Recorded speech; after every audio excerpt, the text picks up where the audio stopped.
Toi Te Arapuoru, SOUNZ. E ngā reo, e ngā mana, raurangatira mā tēnā koutou katoa. You're listening to Reo Tawhito, a podcast for Sound Centre for New Zealand Music, Toi Te Arapuoru, ko Crystal Edwards ahau. It's been a great honour to speak with some of the leading experts on Mōteatea in Aotearoa. Today, I'm talking with Dr. Te Ahukaramū Charles Royal. Nō reira, areare taringa mai. Te kino kua nui roa ki te motu. Aku te pu, te ahia, te tukuai. O ahe ki te te tungu whakarai. Te kai koe here te itirahi tamatai.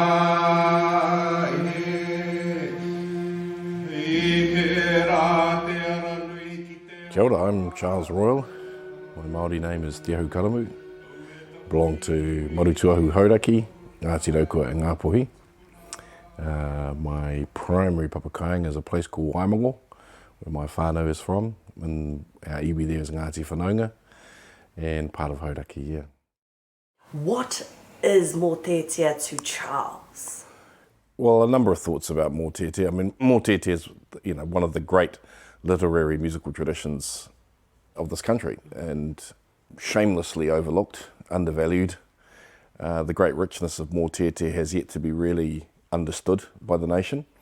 I think people know a lot more than, mainstream know more about things like, Janet Frame and Catherine Mansfield and people like that, and yet the whole world of Mōteatea awaits discovery really by New Zealand. Not even Māori really know Mōteatea. There's some Māori who do, of course, know it very, very well.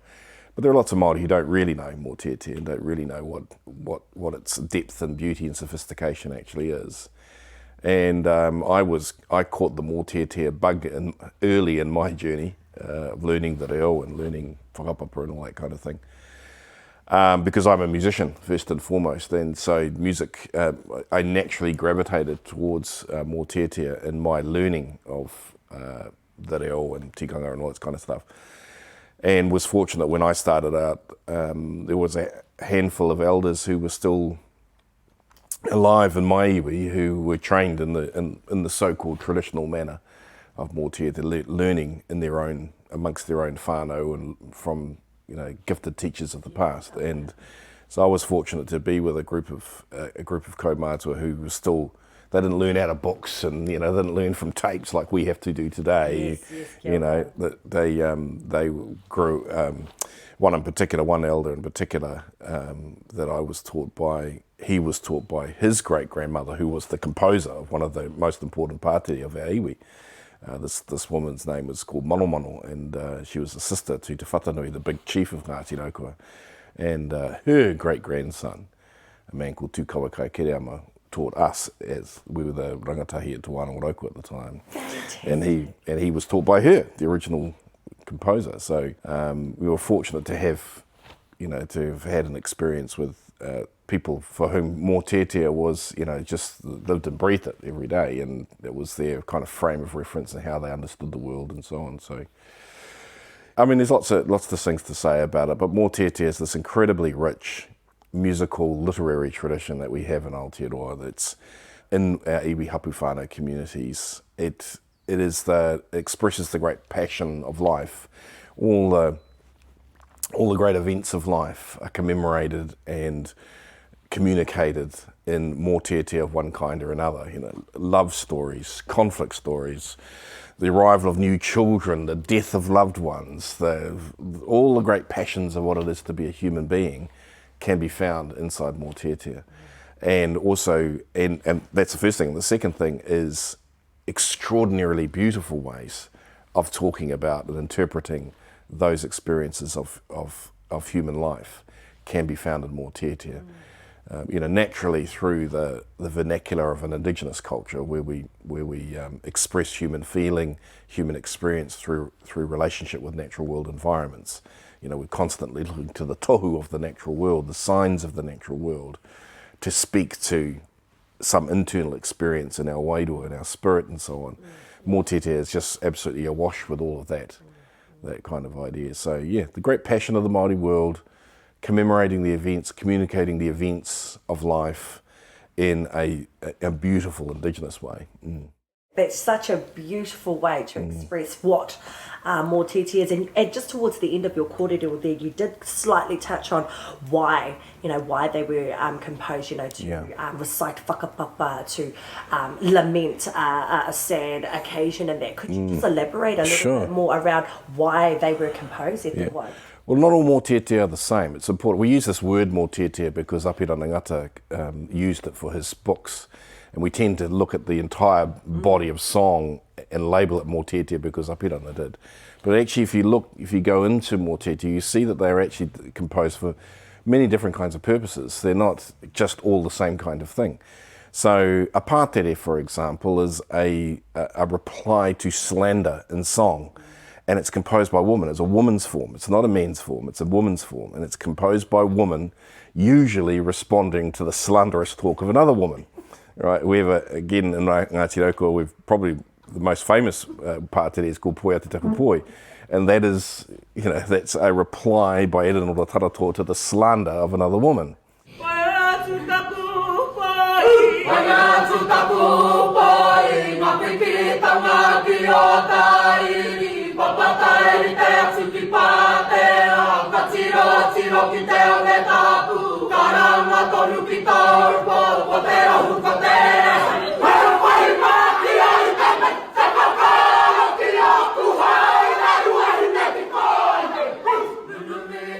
I mean, of course, that other woman, she composes her song, right? And so that's a very, very different kind of song to seeing as we're on the theme of women composers. Another form that I think is a woman's form is waiata wabata. These are songs of unrequited love. These are songs where a woman has fallen in love with another man, or perhaps another woman, perhaps on another occasion, but anyway, fallen in love with somebody else, but is unable to have a relationship with them for political reasons, for all sorts of things. So there are different reasons why these songs were composed. They were composed to express anger, like the pātere, composed to express enormous frustration because I can't be with that person I love over there, and all the way through to the kind of functional things like teaching whakapapa and all that, commemorating the events of a people. Other songs were there's another waiata I know which is called a takuate, and that is a song of mourning, but within it is a call to action, meaning what the song does is this particular person has passed away, and I'm singing my song to this other person, appealing to that person to go and get utu for the death of the first one. It's what's called a takuate, and also called a tifa at times as well. Yeah, so they're composed for all sorts of different reasons to capture the thinking, the ideas, the experiences going on at that particular point in time. Oh, absolutely fantastic. And I must say thank you for mentioning. I've never ever actually heard of a takuate me te tifa, so it's fantastic. And it's got a call to action within it. Takuate means to mourn. But it also contains, well, in this example at least, it contains what is called a tifa. A tifa is a message contained within something. So they're also sometimes called a kōpaki. And a kōpaki can be something like, in a slightly different context, the kōpaki can be like a merepaunamu, where you present a merepaunamu to another people, but inside the merepaunamu represents a message of a kind, and that's what's called a kōpaki. In the form of song, it's called a tifa. Yeah, where a message is in it, and I'm challenging you, asking you to do something for me. So an example of that takuate, the guy's name, the person I'm thinking about, the tupuna I'm thinking, man is called Matangi Hauroa, and he's appealing to Te Whatanui of Ngāti Raukawa again. And I could see that he's not just standing up to sing I'm mourning the death of a loved one. He's actually communicating a message to Te Whatanui himself, the big rangatira of Raukawa, to himself, to say, I need your help to get utu for this person, or I want you to get utu for the death of this person, Tēnā koe. You have mentioned about like the takuate and tifa. What's your whakaaro on the other genres, like, you know, ori, apakura, you know, there's all those ngeri and then how whakaaro around those genres? Well, many different kinds, of course. So, well, ori, of course, we kind of call them lullabies, but it kind of trivializes a little bit what an ori actually is. An ori is a sacred song, usually sung by a mother to a child, not always composed by their mother, but usually sung by the mother to a child, by which they're imparting very, very significant tapu information about that child's identity. And of course it remains with that child for their life and so on, and becomes a statement about the tapu and the mana of that child. And of course it becomes, and because all of this people who descend from that child, it becomes a statement of their own tapu, of their mana, of the descendants of that person, right? That you come, you know, when we say he tapu koe nā mea, you are, what we're saying is that you are a sacred person, and your sense of sacredness, your sense of mana in that, comes from that particular ancestor. You know, he tapu koe nā poraurangi, he tapu koe nā kahununu, he tapu koe nā something like that, you know. So an ori is really a sacred song imparting quite sacred and important information to a child about his or her identity. Yeah, and of course it's just so full of love too, of course, because it's from the mother to the child, and it's just absolutely ki ani te aroha, and they're just full of the love of the mother for the child. It's not always the mother, but it's often the mother, you know, about 90% of the time, right? You know, It's actually of recent days where men have kind of taken up the mantle now to compose our new type of Mōteatea and ngeri and pātere these days. But yes, you know, across our histories, yes, a lot of our composers were our wahine. Oh, absolutely, men and women. And there were certain forms that only women composed, right? They only, as I mentioned, pātere was definitely one, and I think waiata wawata is another one. And other things like ngeri, for example, ngeri is the term we use in Tainui waka. Pōkeka is the term used in Te Arawa. And what ngeri actually refers to is a boisterous wind. When we say ki te ngeri mai te hau, meaning when the wind is really powerful and boisterous. So that's what. So when you perform a ngeri, that's what you're supposed to be like. You're supposed to be like a tempestuous wind. And just on that point, when you sing a pātere, you're supposed to be like the rapids on the river. That's a pātere is also the way the rapids of very fast moving water across pebbles. Yes. That's what a pātere sound is. Yeah, and whereas a ngeri is like the boisterous wind. And so we know when you go ki ki ki ka ka ka ka wana kei wani one, you're supposed to be like this wind, you know, revving up, you know. So ngeri, and so of course that's very masculine, right? It's a very masculine thing. It's not to say that women don't do it, but it's a masculine energy. And you know, naturally men have bigger voices and they can belt it out, you know. Whereas that, you know, the feminine voice is more like the pātere, more like the water on the pebbles on the rock. Yeah. All our music making, traditional music making is like that. All our traditional music making takes their models from the natural world. From performance, the way one stands, the way one speaks, the way, it's all to do with modelling on the natural world. Just a little bit of corded around this waiata wawata. Could you give us some examples of hiaha te waiata wawata? Waiata wawata, well, an example I have, my name is Te Ahukaramū, and my family have two waiata wawata that were composed by a woman from Ngāti Toa called Rangi Topiora. She was a niece to Te Rauparaha and a very, very powerful person. And at some point, so we speculate, she must have fallen in love or had some kind of relationship with our tupuna because she composed two waiata wawata for him. And these are waiata that our family still sung. One is called Nāku Te Whakarehu ko Te Ahukaramū, and it's a waiata, I see Te Ahukaramū in a dream, is what that means. Nāku Te Whakarehu ko Te Ahukaramū is, and it says in the next line, I konei māua kei riri e manu. We are over here lest manu becomes angered. And manu is manu mea, it's Te Ahukaramū's wife. Yeah, and I think the situation is that they've clearly had some kind of relationship with each other, but I think what the sense of the waiata is that she can't have this relationship with Te Ahukaramū because if they did, the political ramifications would have been significant, would have been significant. And so they were constrained. They weren't able to I think they weren't able to have this relationship. And it must have been quite significant because she composed 2 waiata wabata. The other one is called Ka Te Aui Konei He Ki Ngi Huaka Mo Te Ahukaramū. Now, those who speak Te Reo Māori and with a little bit of depth will know that is actually an X-rated sentence. And it's the title of my book of Mōteatea that I wrote ages ago now on waiata of Ngāti Rauko and Ngāti Toa. It's called Ka Te Aui Konei, but it comes from the waiata wabata of Rangitopi ora for Te Ahukaramū.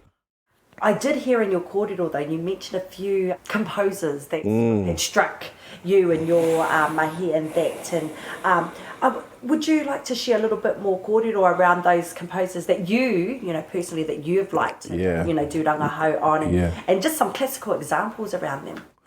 The first one I mentioned, I think it was the first one, Erenora Taratua of Ngāti Raukua. We know at least that she composed Poe Te Taku Poi, but she probably composed others as well. And her great detractor or competitor, you might say, was Puhi Wahine, the great Wahine rangatira of Ngāti Tūwharetoa. And the two of them were back and forth. Puhi Wahine is much more well known as a composer. She composed quite a number of other waiata as well. Kaikiki Wairaka, of course, is the famous song, which is her song of unrequited love. Kaikiki Wairaka was composed on the fact that she wasn't able to be with the person that she loved, with a man called Te Mahutu Te Toho was his name, sorry. And she was prevented from marrying him, and she composed Kaikiki Wairaka. So there's those two women. Of course, there are many examples that in mind that I should really only keep to my own tradition rather than speaking of the tupuna of other iwi, but there are the wonderful, Enoko Te Pakaru of Tūranga and Mihi Ki Te Kapua, Tūhoa, all of those people. Yeah, I mean, those are the classical ones, but there are a group of waiata that I've always regarded as absolute classics of Mōteatea of the Māori world. I think these are the masterworks of the Mōteatea tradition, and they're the waiatas of the Te Huhu family of Ngāti Tūwharetoa. There is a group of waiata, not just one of the Te Huhu, about 3 or 4 of the Te Huhu family, all the Ariki family, their waiata. One is Kōmako, another is Taku Tiro Tiro Noa, and a couple more. But they are just absolute masterworks of Mōteatea, and they really speak to the arikitanga of that family, and they really beautiful. They're full of tragedy. They're full of the premature loss of a loved one to do with the death of Te Hehu Herea in an earthquake, and the collapse of the side of the mountain upon the pā, and the ariki was killed, and that was an enormous tragedy, to the people of Taupo and that kind of thing. It was commemorated in waiata and stuff. Another waiata was also Taku Tiro Tiro Noa, which is a waiata that we learnt a great deal in Ngāti Raukua because it involved Ngāti Raukua. And that was on the premature death of Te Hehu Mananui's younger brother. His name was Pāpaka Te Nairua, who was killed in musket fire because he didn't know what musket fire was. And his older brother did know and told him, do not run forward. Do not run forward to the ramparts of the pā. Do not run forward. But he wouldn't listen to his older brother, and he climbed it and he got shot. And they brought him back, and it was our people that brought him back to Te Hehu, and he composed this waiata. Yeah, those waiata are just, for me, they just absolutely the masterworks. Every iwi has them, by the way. Every iwi has masterworks. Just in my experience, I'm distantly connected to Ngāti Tūwharetoa, but I can't claim to be Ngāti Tūwharetoa in the traditional sense. But I was fortunate that the teachers I had knew a great deal about the Tūwharetoa tradition. They taught us those Te Hehu waiata. They were partly Tūwharetoa themselves, and these were these Te Hehu masterworks that we were taught. And I thought, right from the word go, I just loved them. Just absolutely loved them, yeah. Just taking a te tiro ki tō iwi a Ngāti Raukawa, do you have a classical favourite there with your own people? The one I know is my tūpuna is actually what's called a Maimai. Your Maimai is a kind of a ngiri, a kind of pōkeka, but it's for the death of someone. It's for Maimai has been translated as death chant, which is not a terrific way of describing it, but it's a kind of a ngiri pōkeka kind of composition, and it tells of our tupuna Wahineeti leaving Maunga Tautari to go to Taupo. He had a group from Hauraki had come across to Maunga Tautari and said to Wahineeti and his brother Hape, hey, let's go to Taupo. Let's go and for some reason, you see. And Wahineeti's parents and elders were suspicious of the Hauraki motives. And they arrived on the scene and invited them to come. Now, they were related, but his own family were a little bit suspicious of these people and said to him, do not go. And he famously said to them, far better for me to die in glory in battle than to die of old age at home. That's what he said, And it's far better for me to die in glory in the fields of battle than to die as an old man at home. And so he left, ignoring the pleas of his family. He left his Wahineeti and his younger brother Hape, and there were others too. There was a whole group of them, and they went to Taupo. As they went down into Taupo and came along the eastern shoreline of Taupo, the group from Hauraki did a whole lot of terrible things to the people on the eastern shores of Taupo. One of the things that had happened is that the tūpare warriors were actually in Hawke's Bay at the time. Oh. They were out, and there were only a few left in Taupo. They were on the big expeditions into Hawke's Bay at the time. And so a lot of the women were left behind. And as it transpired, Hauraki was seeking vengeance from tūpare for something that had happened, you see. And somehow Wahineeti and Hape ki Tuarangi, they're all caught up in all of this, and they're part tūpare themselves. And they come to this shocking realization of what was actually happening. And they got all the way down to Tokanu, where Te Ahukaramū was. And so Wahineeti and Hape went to their relation, separated out and went to their relation, Te Ahukaramū, to say, can you give us some canoes? We want to return to Maunga Tautari, you see.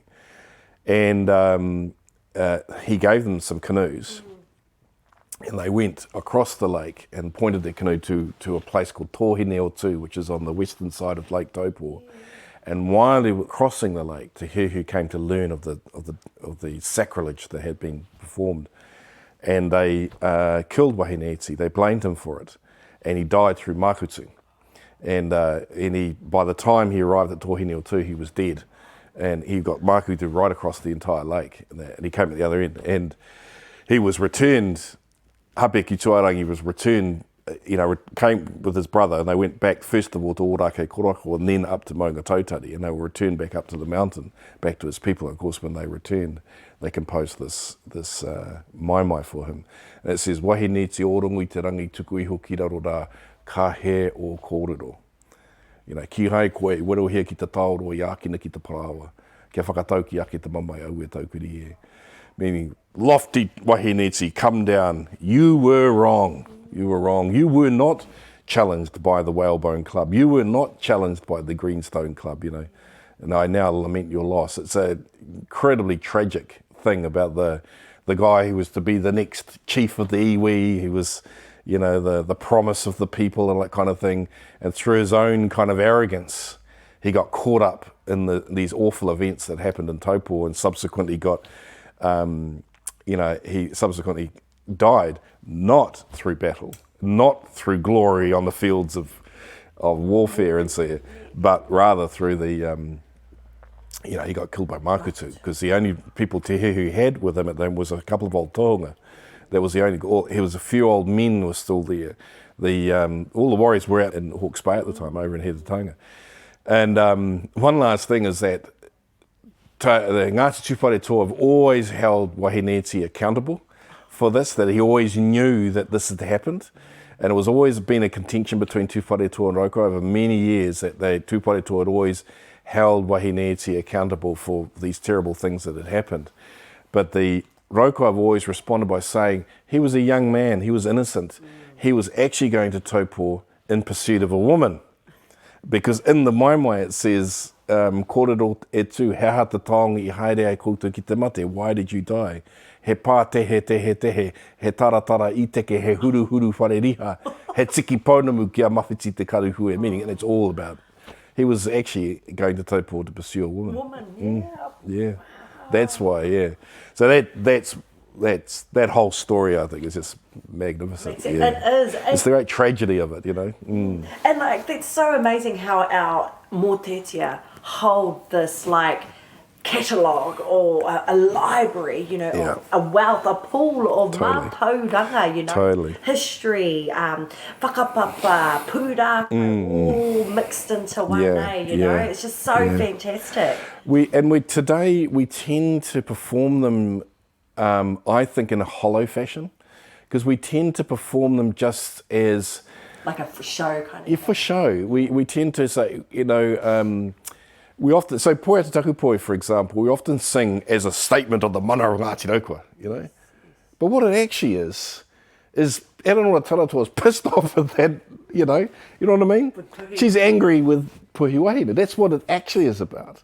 But we tend to just stand up, Te Taku Poe, and all this kind of, and it's just kind of a statement about, you know, who we are. You know, puffing our chests out and just going, say, you know, we're this and we're all that, and a bag of chips, you know.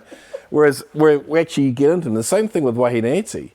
The one time where I felt a marvellous experience I had when we went to Te Happy Te Hehu's tangi as Ngāti Raukua, and we performed Wahine Iti. Oh.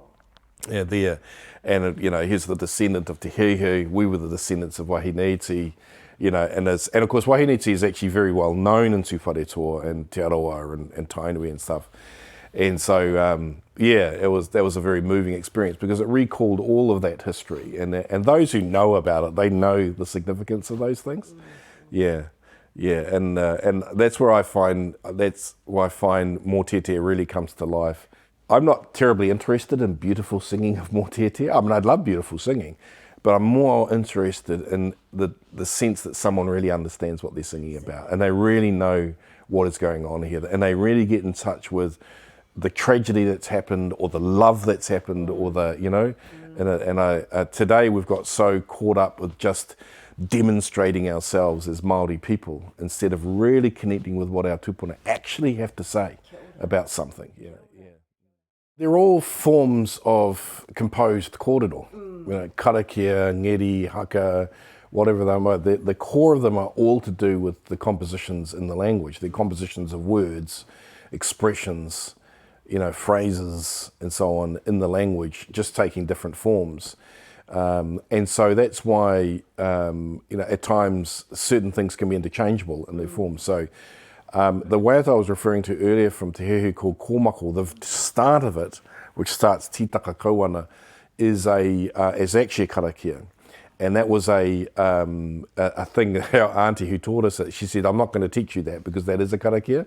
And she was a staunch rātana and she didn't like karakia Māori, atua Māori. Yeah. And she'd never agreed to, you know, for us to learn any karakia atua Māori or anything like that. Oh, wow. And no, she was virulently against it, but she was a very, very staunch rātana. And anyway, so there are lots and lots of waiata are actually karakia as well, or portions of the waiata are karakia and portions are to be sung and so on. So, you know, there's lots of examples of that through the Māori world, yeah. Do you see Mōteatea as a form of poetry? Absolutely. Absolutely. I mean, we don't use the word poetry in the Māori language, of course, but it's absolutely a poetic form. It has its own ways of communicating, its own kind of formulas and ways of communicating ideas. I touched on that earlier about the use of the phenomena of the natural world to communicate key ideas. That's a very, very typical thing inside Mōteatea. So it's definitely, it's chanted song poetry. Yeah. That's what it is, it's chanted song poetry. And because everywhere in the country, or because our people were oral, you know, this was one of the not the only, but one of the primary ways by which our people retain knowledge, could pass knowledge quickly and easily between people, could retain enormous amounts of knowledge, because if you put it into song form, it becomes easier to remember, you know, and things like that. And our people came up with all sorts of wonderful memory aids and tools, mind tools to organise their knowledge, to make sure it is, you know, placed in the right, like in a filing system of the mind, right, and keeping it there, And so it's readily accessible and all that kind of thing. You also have to tend to it too. It's like a garden. You can't expect to pull the potatoes out of the garden if you haven't planted any and you haven't dealt with the, haven't dealt with the weeds and stuff. So, memory is like that. You've got to continue to go back and cultivate the soil of your memory, So that's why old people, my dad he grew up in a household.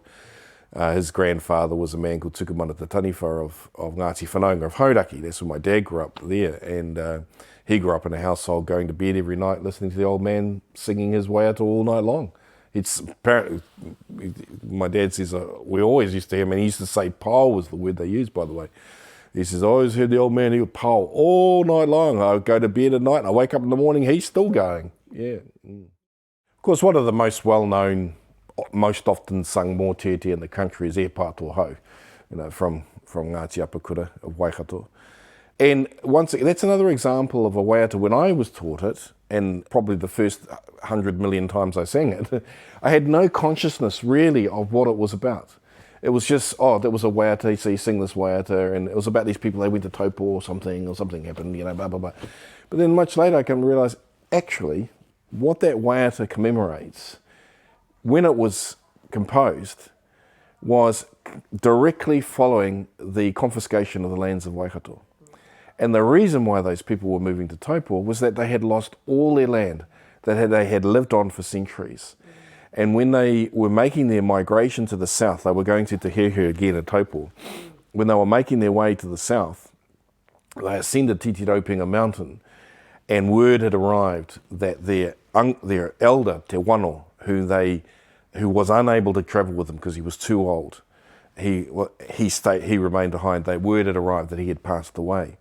And that's why she composed, Te Rangi composed E Pātohau, ostensibly as a lament for the death of Te Wano, her karaua, Te Wano, but also about the, that it was a lament for the entire loss of their lives. They lost all their land.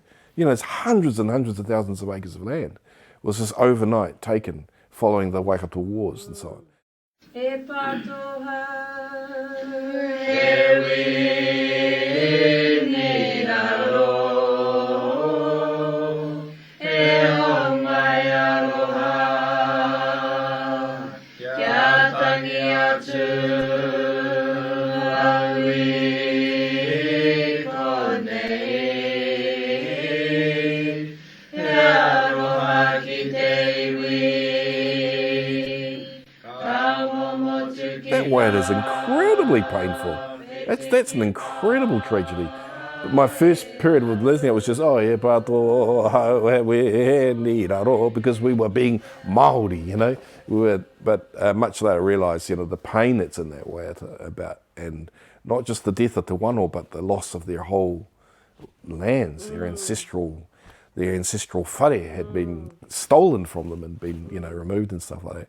So I look now at E Pātohau as, one of the great emblematic waiata of that time, of the colonisation of Aotearoa, of European colonisation, of how, life changed, and brutally so, for many people, and the loss that they suffered, Back in we learned E Pātohau because it was all part of our learning te reo, it was all part of learning about the Māori world and all this kind of stuff. But later on, as I got deeper into Mōteatea and you came to explore it more, I came to see that these are actual incredible vessels. Mōteatea are incredible vessels of the experiences of a people and what they say about those experiences, and also the beautiful ways they articulate themselves about those experiences. About the loss of when Te Hehu, in one of the Te Hehu waiatas, when Te Hehu Herea was killed, is it taku kawa noho mātārai, my white-breasted shag who stands at the headland in Te Taupo, taku kawa aroarotea, my white-breasted shag with the long countenance, you might say, the long beak and so on, just the constant use of natural world metaphor to express, their love or their sorrow or their their pain or whatever it might be.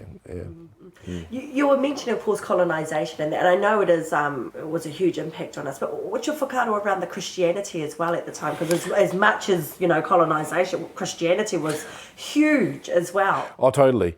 Mōteatea changed through the impact of Christianity. Certainly, many waiata were put to bed and not performed because they were simply just too hurtful. They were waiata about, kaiorora and things like that, cursing songs and stuff like that. They were put to bed and not to be performed, not to be sung again.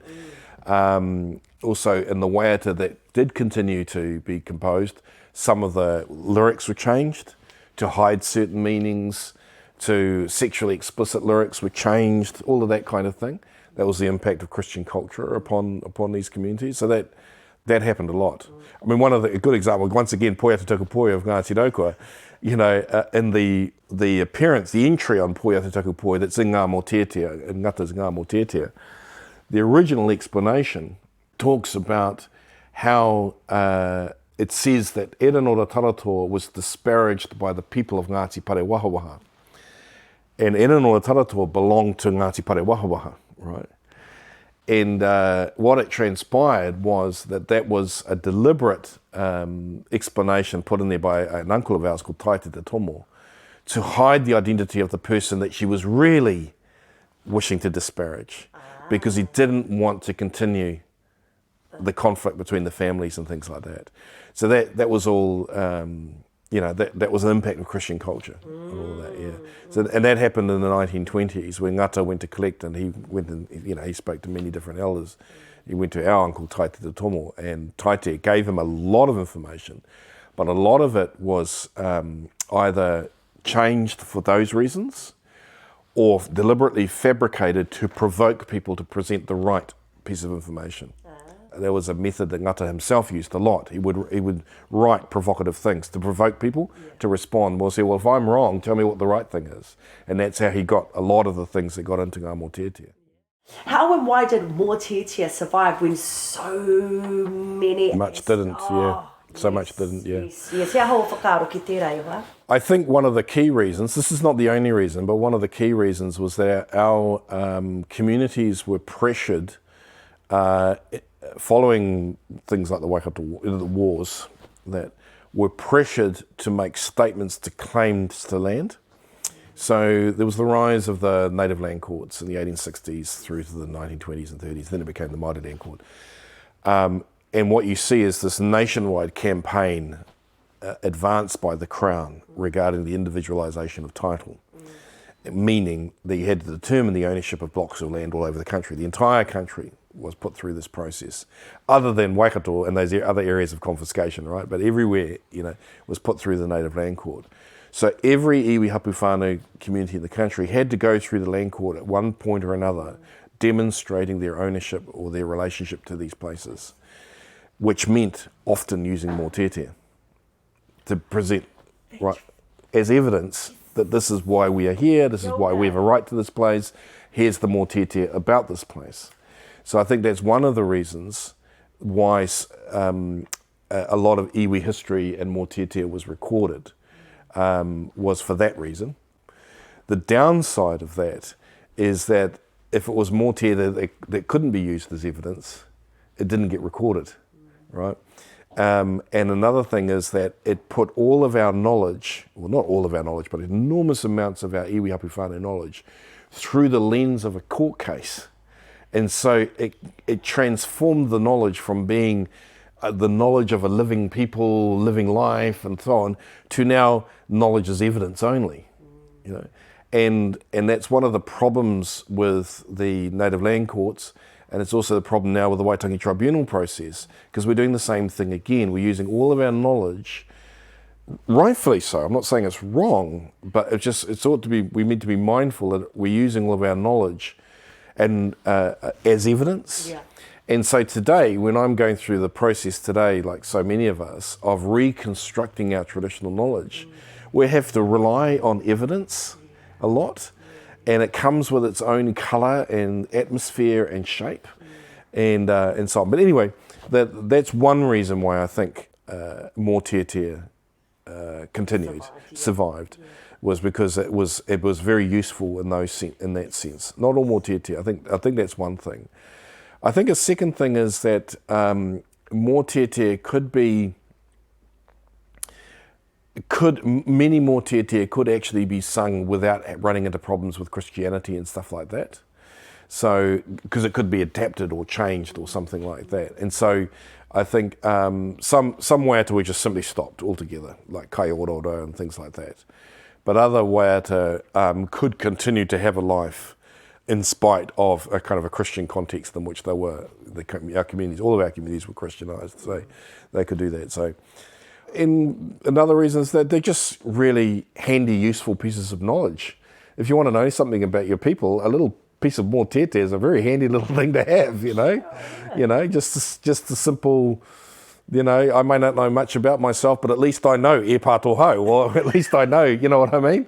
Ka eke ki wairaka or whatever, or pene te kura or whatever, Yes, at least I know that, I may not know much about who I am, but at least I know that, so... Another reason too, we mustn't overlook the importance of the efforts of Apirana Ngata and Pei Te Huranui and all of the many kaumātua who contributed to ngā Mōteatea throughout the country, There's another, wonderful story about McGregor's Māori songs. I don't know if did you come across that? So McGregor's Māori songs is, it's funny how life unfolds. McGregor's Māori songs was one of the early Māori language texts that was published in New Zealand, and it's full of Mōteatea, full of waiata. It turns out this guy called John McGregor was a soldier on a steamship on the Waikato River when they took Waikato warriors as prisoners, and they put them on the ship, and they would take them up to Auckland, back up to the prisons in Auckland, Fort Takapuna and things like that, during the war and after the war. And he was a soldier, and all of these warriors, these toa of Waikato and other iwi too, not just Waikato, there were tauranga iwi, there was hauraki iwi, there's all sorts, whakatohe, all sorts of people were involved in the Waikato War. They were put on this ship and taken up to Auckland, and he recorded their waiata. This soldier, McGregor, he sat there and he got to know that he could speak Māori, and he started recording their songs, and that he recorded them down in notebooks and eventually became McGregor's Māori songs, published in 1868 or something, and that was one of the texts that Ngata used for ngā Mōteatea, yeah. Mm. What are the issues that we're facing with Mōteatea compositions and performances today? Hea hao whakaaro around that, e te wā? Well, I'm a composer of Mōteatea myself, of course, and I composed the number. Have composed the number. I think one of the key things that is really depth of fluency and depth of knowledge, or the lack of it, right? The lack of it, meaning we to really be an adept Mōteatea composer, in my view, to be an adept Mōteatea composer, you've really got to know Mōteatea. Which means you've really got to have some depth in mātauranga Māori, and particularly from your own tradition, takitsimu or horauta or whatever the tradition might be, but to have some depth of understanding and knowledge. And Mōteatea, in my view, is not something, you don't compose 600 Mōteatea. What it seems to me in the past is that our tupuna have composed Mōteatea, the ones that have endured at least, like maybe 6 in their lifetime, kind of thing. It's not a form where you compose. I think you do a lot of impromptu compositions. Actually, there was another kuia in Roko we had, her name was Te Haina, and she was a fantastically gifted impromptu composer, and she constantly would invent songs on the thing. One of the stories about her was that whenever you went to her marae and they went to the final concluding session of a hui, we don't call them poroporoaki in Raukawa, they're poroporoaki only for the dead, not for the living. So in Raukawa they call them the whakakapiga or something like that, the ending part. Nice. And so when people are making their concluding remarks and they're leaving, so one ope leaves, and that they leave in and this is how they, by the way, this is how they ended hui back in the day, in our tupuna's time. You didn't just take off from a hui. That was rude. That's really rude. These days, you sneak out the door and whatever. We've all done it. Got to go, But back in the day, you all had to go to the concluding session, and you left as an ope. Because you came as an ope, you return as an ope, right?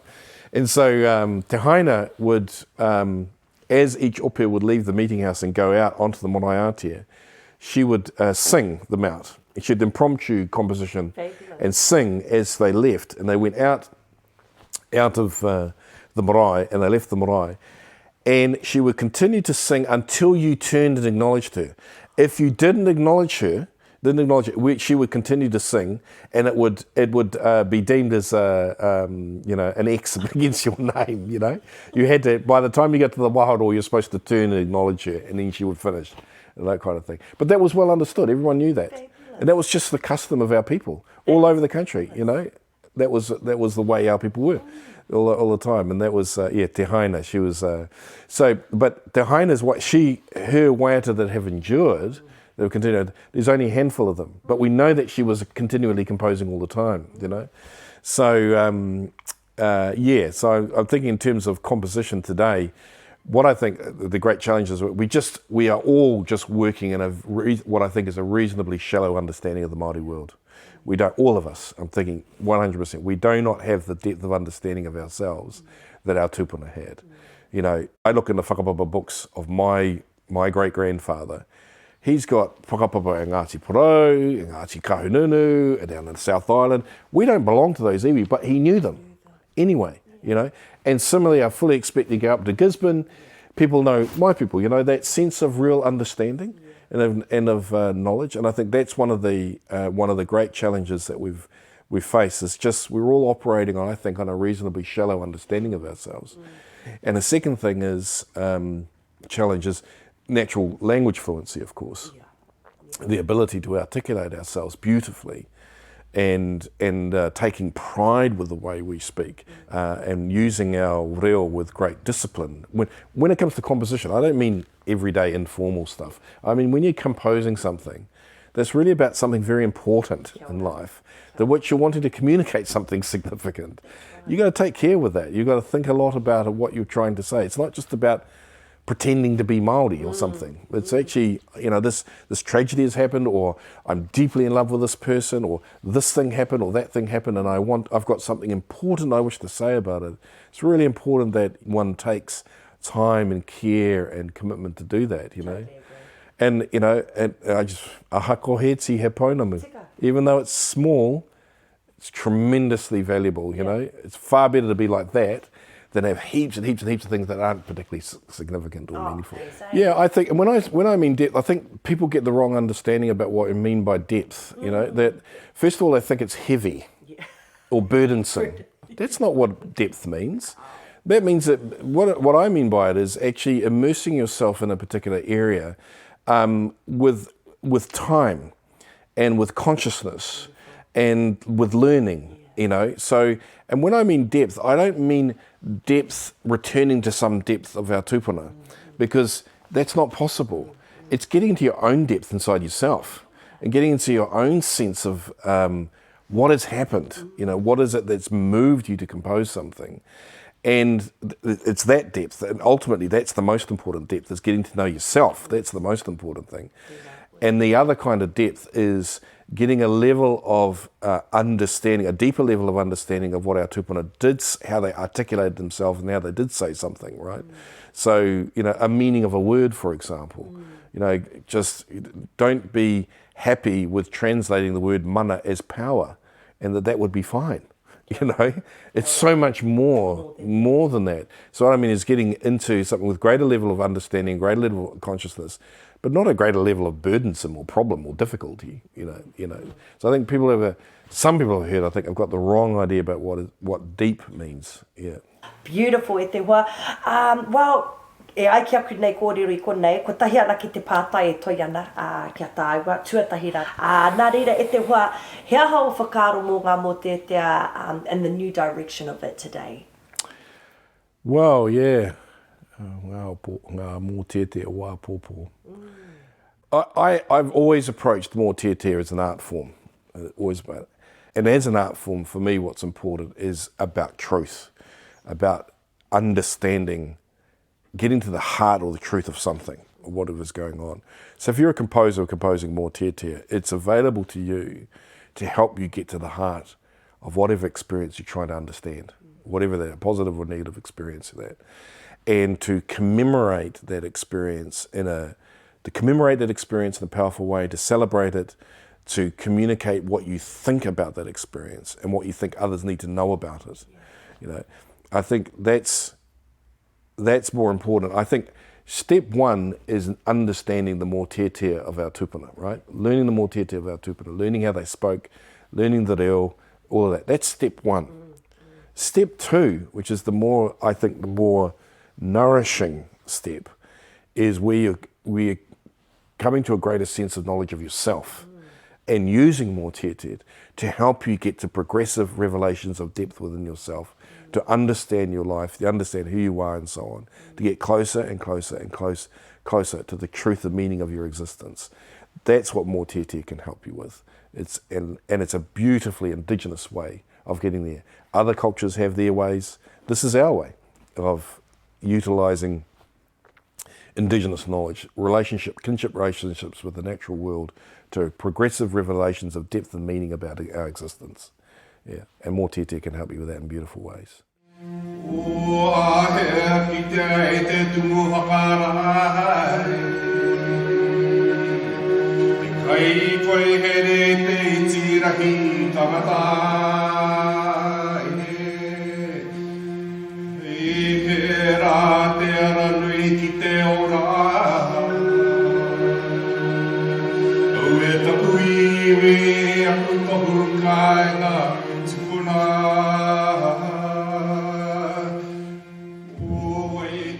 Reo Tawhito, a podcast from Sound Centre for New Zealand Music, Toi Te Arapuoru, presented by me, Crystal Edwards, with today's guest, Dr. Te Ahukaramū Charles Royal. Thanks to the series producers Tony Huerta and Roger Smith. Sound engineer Phil Brownlee. Research Dr. Te Ahukaramū Charles Royal. Production assistants from Ngā Huia Maniapoto, Kelly Mata, Jonathan Engel, and Nina L'Esperance. Marketing, Leonie Venter, and executive producer, Diana Marsh.